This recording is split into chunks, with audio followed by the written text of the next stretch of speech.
Bismillahirrahmanirrahim. Innalladzina yatluna kitaballahi wa aqamus salata وأنفقوا مما رزقناهم سرا وعلانية يرجون تجارة لن تبور. صدق الله العظيم. Innalladzina yatluna kitaballahi, sesungguhnya orang-orang yang selalu membaca kitab Allah, wa aqamus salata, dan tetap mendirikan sembahyang, wa anfaqu mimma razaqnahum sirran wa alaniyah, serta mendermakan apa yang kami kurniakan kepada mereka secara bersembunyi atau secara berterang-terangan. Yarjuna tijaratan lan tabur, mereka dengan amalan yang demikian mengharapkan satu perniagaan yang tidak akan rugi. Ya. Innalladzina yatluna kitaballahi, sesungguhnya orang yang membaca kitab Allah. Membaca kitab Allah ini disebutnya tilawah. Tilawah maknanya baca. Tapi kalau baca kitab dia tidak kata tilawah. Qira'ah, baca. Baca buku, dia kata tilawah. Baca surat khabar, lebih-lebih lagi tidak tilawah. Kalau kata dia tilawah surat khabar, pagi-pagi tilawah surat khabar, melampau sangatlah dia tu, melampau. Tilawah ini satu perkataan bila disebut dia ada ikutan satu, dia ada ikut. Tala yatlu maknanya baca, tala yatlu juga maknanya ikut. Kaki kita melangkah selangkah ke depan, diikuti dengan kaki yang sebelah lagi, kaki kanan ke depan, kaki kiri kemudian ikuti lagi ke depan, kemudian ke depan itu maknanya tala yatlu, jalan. Jadi orang yang membaca Al-Quran ini hendaklah dia tilawah. Kalau dia baca saja qira'ah namanya, tidak bawa apa-apa. Dia tidak boleh membina manusia, tak boleh membina syakhsiah, akhlak pribadi, tidak. Di dalam bacaan Al-Quran, membaca Al-Quran hendaklah ada padanya pertama sekali tadabbuh. Satu. Yang kedua, hendaklah ada padanya juga faham. Kemudian selepas daripada tadabbur itu faham. Faham ni bukan faham biasa dan namanya idrak, fahamlah, tapi satu tahap kefahaman yang lebih tinggi, idrak. Atau faham bukan faham luaran tapi faham dalaman, akal kita dapat berfikir kalau kita faham sesuatu yang dikehendaki daripada yang kita baca, apa yang kita baca. Kemudian setelah kita faham, ada pulanya khusyuk, rasa rendah hati, rendah diri. Ini dia Al-Quran, kita faham ini bahasanya, ungkapannya menikam perasaan, khusyuk hingga kita menjadi khusyuk. Kemudian selepas daripada khusyuk ni kita amal, kita beramal, kita ikuti ajarannya. Ini namanya tilawah ni, tilawah, amal selepas khusyuk. Kemudian selepas khusyuk ni kita dapat ilmu, baru dapat ilmu, berbahagia kita dengan ilmu, sa'adah, bahagia. Ini kebahagiaan ini pun tidak mudah dicapai dengan mudah. Bahagia hidup, senang hati, bahagia lebih tinggi lagi, bahagia. Kemudian berbahagia dengan ilmu yang bertambah-tambah, ilmu dia pula bertambah, tambah. Ini as-sa'adatul abadiyah, bahagia ni namanya. Bahagia, ilmu yang bertambah-tambah, yang Jibril ajar kepada Nabi supaya baca doa, Rabbi zidni ilma, ya Allah tambahlah padaku ilmu. Tambah kepada ilmu ni menambah kebahagiaan. Kita tambah kebahagiaan, tambah. Bila kita ada kebahagiaan, kita tidak risau sebenarnya. Kita tidak kejar yang lain. Tak timbul masalah tak sempat nak baca Quran sebab banyak kerja lebih banyak daripada masa kerja, makin banyak kerja. Dia makin risau sebenarnya dalam hidup. Tapi bila dia semakin tidak ada kebahagiaan, semakin merasa risau sebenarnya dengan masa depan, dengan kerja-kerja yang belum selesai. Dia akan terbengkalai segala-galanya bila dia rugi Al-Quran. Bertambah-tambah kebahagiaan artinya segala-galanya sudah selesai. Yang tak akan selesai lagi pun akan selesai. Itu kebahagiaan yang diberi oleh Al-Quran menerusi tilawah, tadabbur, idrak atau faham, khusyuk, kemudiannya amal, kemudiannya ilmu yang bertambah-tambah. Innal ladzina yatluna kitaballahi, sesungguhnya orang yang yatluna, baca tilawah Al-Quran. Ayat ini datangnya selepas daripada mengajar kita tilawah pada alam jagat. Sebelum ini Al-Quranul Karim menyatakan, Allah alam tara anna Allah anzala minas sama'i ma'a fa akhrajna bihi thamaratin mukhtalifan alwanuha wa minal jibali judulun bidun wa humrun mukhtalifun alwanuha wa gharabibu sud wa minan nasi wad dawabi wal an'am. Ini semuanya kita baca dengan mata. Allah Subhanahu wa taala turunkan dalam ayat 27 air dari langit, kemudian mengeluarkan tumbuh-tumbuhan, mengeluarkan buah-buah yang berbagai warna, dan daripada bukit yang mempunyai jalur-jalur putih, merah dan hitam. Kemudiannya manusia, hayawan dan binatang-binatang, banyak pulanya warnanya. Kita baca semua ini dengan mata, dengan akal kita. Ini Safhatul Kaun namanya. Dia ada 2 safhah ni, halaman surat. Safhatul Kaun, safhah muka surat, halaman bukit, halaman tumbuh-tumbuhan, halaman laut, halaman sungai, halaman manusia, halaman macam-macam ni. Safahatul Kaun. Kemudiannya pulanya dia ada muka surat kitab, muka surat Quran, Safahatul Quran, muka surat 15, 20, muka surat 30, 40, safahat. Kedua-duanya mesti dia baca. Safahatul Kaun wa Safahatul Kitab, mesti dia baca. Kepahaman pada kedua-dua ini membawa seorang itu kepada kebahagiaan dalam yang lebih tinggi, iaitu kebahagiaan berilmu, pengetahuan. Berilmu, bukan hanya berilmu dengan Al-Quran sehingga orang itu menjadi ulama. Berilmu tentang alam Al-Kaun ini juga menambahkan seorang itu khasyatullah. Kita baca dah semalam. Kadzalika innama yakhshallaha min ibadihi al-ulama. Kadzalik innama yakhshallaha, sesungguhnya yang takutkan Allah ialah ulama Al-Kaun. Ulama tentang hujan, tentang bukit bukau, tentang apa lagi ni buah-buahan yang berlainan warna, berlainan rasa dan semuanya ini. Yakhshallaha min ibadihi ulama. Dia bukan makan saja, dia makan kemudian dia ucap alhamdulillah, ilmunya bertambah-tambah tentang alam Al-Kaun, tentang alam Al-Quran. Inilah dia katanya, innal ladzina yatluna kitaballahi, sesungguhnya orang-orang yang membaca kitab Allah. Bila dia baca dengan tilawah yang kita sebutkan tadi, bacaan ini bacaan agama. Bacaan ini memperkukuhkan agama kita. Ada padanya tadabbur, ada padanya faham, ada padanya khusyuk, ada padanya amal, ada padanya ilmu yang bertambah-tambah. Ini membawa seorang kepada bahagia, sa'adah namanya, sa'adah, bahagia. Jadi bila berbahagia ini, dia bukan setakat itu saja kita berhenti bila kita dapat ilmu. Tak, mesti tambah, mesti tambah. Tambah yang bagaimana? Innal ladzina yatluna kitaballahi wa aqamus salah, mereka dirikan pula hubungan. As-salat itu maknanya hubungan. Ini kenderaan awam ni dipanggil al-muwasalat. Al-muwasalatul ammah.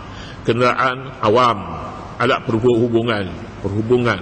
Salat, kita namanya salat, artinya dia perhubungan dengan Allah Subhanahu wa taala. Kita masuk dalam sembahyang, kita adakan satu ruang untuk kita berhubung dengan Allah Subhanahu wa taala. Alhamdulillahi rabbil alamin, arrahmanir rahim, maliki yaumiddin, iyyaka na'budu iyyaka nasta'in, waladdallin. Itu berhubung dengan Allah Ta'ala. Setiap patah perkataan yang kita sebut itu Tuhan jawab satu demi satu, sebagaimana dalam hadis, majjadani abdi, hamadani abdi, hada baini wa bainahu. Tuhan jawab satu demi satu dalam hadis menyebutkan begitu. Jadi mengapa tidak khusyuk lagi? Kita baca Al-Quran, kemudian kita baca dalam hubungan antara kita dengan Allah Subhanahu wa taala. Yatluna kitaballahi wa aqamus salah, mereka dirikan salat. Salat ini, salat sama ada salat dengan makna sembahyang, satu. Salat dengan makna hubungan dengan manusia, juga salat. Salat hubungan dengan manusia, bahasa sebenarnya dipanggil silah. Silah salat ni dia satu sumber perkataan. Salat sembahyang, silah hubungan dengan manusia. Kita salat, kita silat. Kalau dia kata silat itu salah, dia satu perkataannya lebih atas. Dia meliputi salat manusia dengan Allah, salat manusia dengan manusia. Salat manusia dengan manusia meliputi infak, meliputi bagaimana perhubungan mereka, bercakap dengan mereka. Semua sekali ini namanya hubungan. Wa aqamus salata, dan mereka dirikan pula salat perhubungan. Maknanya manusia yang bertama-tama ilmu, yang khusyuk, yang berbahagia, tidak putus hubungannya dengan manusia. Dia sembahyang, tapi masa yang sembahyang dia dalam masyarakat, dia duduk dalam gua bertapa. Dah sudah 5 tahun bertapa, ilmunya dah bertambah-tambah. Pertama macam mana dah bertapa? Tak ada penambah. Itu tidak tepat dengan ajaran Islam. Nabi bertapa dalam gua Nabi bertapa sebelum daripada dia lantik menjadi Nabi, sebelum wahyu turun. Bila turun wahyu, Iqra' bismi rabbikal ladzi khalaq, dia keluar terus. Pertama sekali cari isteri dia, apa nak jadi ni, kata dia ni. Isteri dia kata tak ada apa-apa, itu malaikat datang. Ya, selepas tu ada lagi betapa, tak ada dah betapa. Boleh demikian, betapa bukan datang daripada bukan ajaran pada zaman ini. Zaman kita sudah mempunyai kitab, zaman kita mempunyai nabi, surat, ilmunya, ajarannya, sebarannya selamat dan tidak ada sebarang perubahan padanya. Jadi yatluna kitaballahi, mereka membaca kitab Allah, wa aqamus salata, dan mendirikan sembahyang. Tak ada satu ajaran, tak ada satu mazhab pun. Apabila seorang itu beribadah, membaca Al-Quran, maka segala-galanya ada dalam Quran. Sembahyang pun tidak, sembahyang pun tak payah. Itu kifayah lah. Kifayah tu maknanya tak payah lah. Orang yang dah sembahyang, kita tak payah. Ini satu ajaran yang cukup bahaya lah akhir ini. Wa aqamus salata wa anfaqu mimma razaqnahum, dan mereka pula anfaqu, membelanja, infak, apa yang kami rezekikan kepada mereka, mimma, daripada barang umum ni, tak kira ni zakat ke apa-apa ke, tak kira. Mimma razaqnahum, daripada barang yang kami rezeki kepada mereka, sirran wa alaniyah, secara bersembunyi atau terang-terang, yarjuna tijaratan lan tabur, mereka mengharapkan perniagaan yang tidak akan rugi.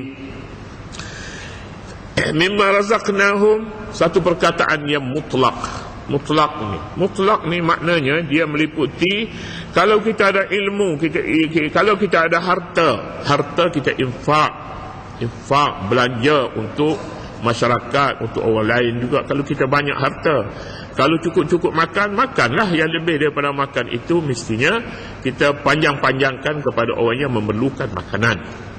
Namanya zakat ke, sedekah ke, ihsan ke, tak kira lah, macam-macam namanya. Pertama. Yang kedua, kalau kita ada ilmu, nafkahkan ilmu, ajar orang yang tidak berilmu. Apa jua yang kita punya ilmu dan ada hubungannya dengan akhirat, maka ilmu perlu dipanjangkan kepada orang lain tanpa sebarang bayaran. Bila ada bayaran, maka syurga datang lebih awal lah kepadanya. Syurga. Kalau kita ada pangkat juga sebenarnya boleh digunakan untuk khidmat kepada orang ramai. Kita ada pangkat, kita ada ilmu, kita ada pangkat, kita ada kemegahan, kita ada jawatan, banyak lagi perkara yang boleh disebarkan kepada orang ramai. Ya. Ataupun semua sekali ini kita punyai, harta pun ada, ilmu pun ada, kedudukan pun kita punyai, banyak lagi benda yang kita punyai, maka semuanya itu boleh digunakan secara infak kepada orang ramai. Ini dia orang yang orang yang akan disifatkan dalam Al-Quran orang pandai meniaga. Meniaganya meniaga akhirat yang untung dalam apapun ukurannya. Ya. Yarjuna tijaratan lan tabur, mereka mengharapkan perniagaan yang tidak akan rugi. Perniagaan ada kalanya rugi, ada kalanya untung, terutama sekali perniagaan dunia, terutama sekali perniagaan yang berasaskan penipuan, menipu. Ini ada ketika dia untung, ada ketika dia rugi dunia dan akhirat masa menipu. Yarjuna tijaratan lan tabur. Kita meniaga dengan siapa sebenarnya? Bila kita menderma pada jalan Allah, semayang, kita tadabbur Al-Quran, kita baca, kita khusyuk, kita mendapat ilmu daripada sumber bacaan, sumber tilawah ini, dia meniaga sebenarnya dengan Allah. Allah sama ada dia sebagai pembeli ataupun dia sebagai penjual. Kita beli, kita jual pada dia balik. Jual beli, namanya tijarah. Meniaga artinya bertukar barang. Yang kita punyai, yang orang punyai, kita keluarkan, kita jual. Yang kita punyai ada pada orang, kita tukarkan barang. Namanya meniaga, pertukaran barang. Wang tak semestinya, tak semesti. Kadang-kadang perniagaan akhirat dia senyum pun dah cukup dah. Orang boleh beli. Tabassumuka ala wajhi akhika sadaqatu. Senyum pun dah jadi. Perniagaan dengan Allah Subhanahu wa taala tetap rugi, tetap untung dengan segala erti keuntungan. Semua ada pada. Ya. Orang berniaga sebenarnya dia tidak boleh dia untung, tak boleh tarik kepada wang dalam simpanan, dalam akaun dia, bukan dia di situ. Dia boleh lihat kepada untung ramai orang datang, pelanggan dia sudah ramai. Ya, satu keuntungan. Dia boleh lihat untung dia pada barang-barang yang ada dalam pejabatnya. Semuanya barang ada. Komputer dah ada, alat mesin kira-kira ada, semuanya ada, dulu tak ada, hasil daripada perniagaan ini. Itu keuntungan yang tidak dilihat pada keuntungan wang, tapi dilihat pada perkara yang lain. Banyak. Berniaga dengan Allah Subhanahu wa taala begitulah keadaannya. Untung kita ambil, kita belanja, pertama sekali kita dapat lebih daripada apa yang kita belanja. Itu perniagaan dengan Allah Subhanahu wa taala. Keuntungan barang-barang dunia kadang-kadangnya memalukan kita, tetapi tidak memalukan kita jika kita dapat barang seumpama itu dengan Allah Subhanahu wa taala. Allah berikan kepada kita berlipat kali ganda pahala. Allazina yunfiquna amwalahum fi sabilillahi kamathali habbatin ambatat sab'a sanabila fi kulli sumbulatin mi'atu habbah wallahu yudha'ifu liman yasha'.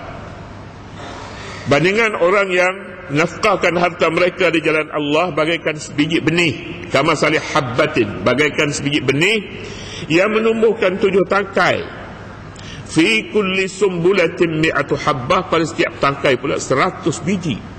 Asalnya 1 biji, kita tanam keluar 7 tangkai, setiap 1 tangkai 100 biji. Ini apa benda pokok ni? Ini pokok akhirat namanya, pokok akhirat. Bukan pokok gandum, pokok padi, pokok akhirat. 100 biji mi'atu habbah, pada setiap tangkai 7 tangkai kali 100, 700. Itu pun Tuhan kata kadang-kadangnya ada lebih lagi. Pokok kalau bajarnya baik, bukan hanya 107 biji dalam 1 tangkai, 10 biji pun ada. Wallahu yudha'ifu liman yasha'. Ini untung. Tapi kalau barang-barang yang kita pasar, kita beli dengan harga RM10, kita jual dengan harga RM5, RM15, RM20, RM100 pun kadang-kadang. Kita tengok peluang barang ni tak ada kedai lain, kita saja ada. Harga berapa? Modal kita RM10, RM25 je. RM25. Ini namanya ribhun fahish, memalukan. Malu kita jual begitu. Pasal kita ambil untung berlebihan, lebih daripada sekali ganda. Malu. Tak malu ke? Ini namanya ribhun fahish, untung berlebihan, untung yang keji. Untung tapi keji. Malu ke orang. Niaga apa macam ni? Mereka hari ni meniaga nak untung petang, nak jadi jutawan. Orang ni tak boleh. Ribhun fahish dalam istilahnya. Bolehkah berniaga yang seumpama ini? Haram berniaga ni. Haram. Untung dia ada kadar dia. Ada dia. Kalau berlebihan, perniagaan haram. Walaupun untung tu dia redha, sebab tu dia datang beli, kita pun redha jual kat dia. Walaupun sama-sama redha, tetapi penekanan yang sangat-sangat, yang berlebihan, yang disebutnya fahish, keji. Banyak ayat Al-Quran yang bercakap pasal keuntungan dalam perniagaan akhirat.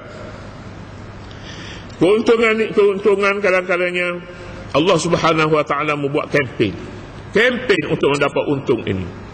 Man dzal ladzi yuqridu Allah qardan hasana fayudha'ifahu lahu ad'afan katsira wallahu yaqbidu wa yabsutu wa ilaihi turja'un. Kempen. Siapa yang boleh beri hutang pada Allah? Siapa yang boleh beri hutang Allah nak berhutang, padahal dia kaya, dia kata dia nak berhutang. Biasanya kalau beri hutang pada orang kaya, dia tak lari.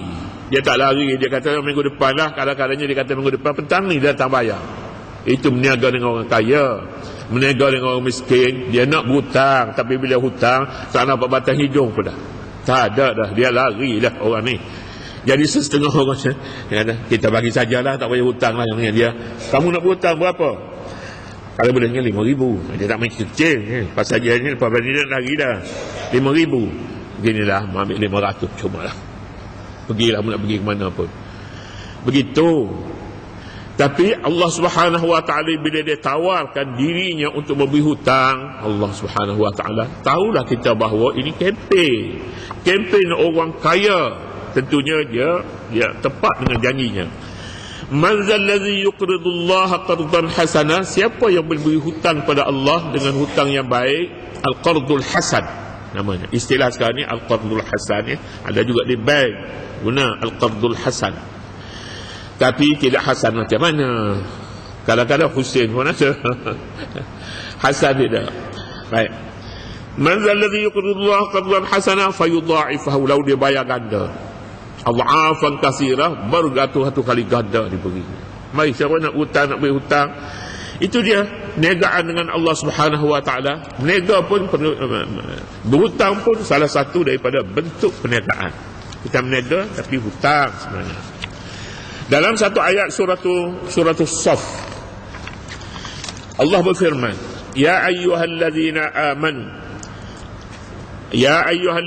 amanu hal adullukum ala tijaratin tunjikum min azabin alim. Kempen propaganda, bukan propaganda. Allah Subhanahu wa taala rangsang. Hal adullukum ala tijaratin tunjikum min azabin alim, sudikah kamu aku tunjukkan satu perniagaan yang boleh membebaskan kamu daripada azab yang pedih di akhirat. Mengapa ada orang tak mahu? Datang beribu-ribu pagi itu, tak sempat nak layan. Pasal apa? Pasal dia nak satu perniagaan yang bukan boleh menyelamatkan daripada sakit penyakit di dunia, tapi penyakit di akhirat. Datanglah. Kalau tawar satu program yang boleh menyelamatkan daripada penyakit-penyakit pun orang ramai datang. Ramai. Ini penyakit akhirat. Tunjikum min azabin alim. Ya, tu'minuna billahi wa rasulihi wa tujahiduna fi sabilillahi bi amwalikum wa anfusikum dzalikum khairul lakum in kuntum ta'lamun yaghfir lakum dhunubakum wa yudkhilkum jannatin tajri min tahtiha al-anhar wa masakin tayyibatan fi jannati 'adn dzalika huwal fawzul 'azim wa ukhra tuhibbunaha nasrun min Allah. Sudikah kamu aku tawarkan satu perniagaan yang boleh menyelamatkan daripada azab neraka, azab di akhirat? Pertama, kamu beriman kepada Allah dan Rasul. Dengar itu pun lari itu. Oh, ni perniagaan apa macam ni? Tu'minuna billahi wa rasulihi, kamu beriman kepada Allah dan Rasulnya. Satu, wa tujahiduna fi sabilillahi, kamu berjihad di jalan Allah. Bi amwalikum wa anfusikum, harta kamu, jiwa raga kamu. Itulah yang lebih baik bagi kamu yang tak ada tanding lagi. Tak ada tanding. Dunia dengan sendirinya masuk dalam itu. Bukan saja akhirat. Sebab akhirat lebih besar lagi. Kemudian, yaghfir lakum dhunubakum, dosa kamu akan diampun Allah. Wa yudkhilkum jannat, dan akan dimasukkan kamu dalam surga. Wa masakin tayyibatan, dan kediaman yang cukup selesa fi jannati adn. Wa masakin tayyibah fi jannati adn, dalam surga. Itu dia perniagaan di akhirat. Dan banyak lagi lah ayat-ayat yang menyatakan kepada kita tentang perniagaan di akhirat. Perniagaan di dunia ini juga cukup banyak, tapi kita tidak berjumpa dengan seorang peniaga yang boleh menawar kita keistimewaan yang sempurna ini. Innal ladzina yatluna kitaballah yarjuna tijaratan lan tabur, mereka mengharapkan perniagaan yang tidak akan rugi. Itulah perniagaan dengan Allah Subhanahu wa taala. Dalam surah Taubah Allah menyatakan, innallaha ashtara minal mu'minina anfusahum wa amwalahum. Allah beli barangan orang mukmin. Semua barang orang mukmin dia beli dengan diri-dirinya sendiri. Orang mukmin tu sendiri dia beli, bukan barang harga barang yang dia jual saja dengan harganya dia setuju. Dia beli dengan tuan-tuannya sekali. Anfusahum, diri mereka dan harta benda mereka, dengan bayarannya surga. Allahu akbar. Dia beli barangan dengan tuan-tuannya sekali.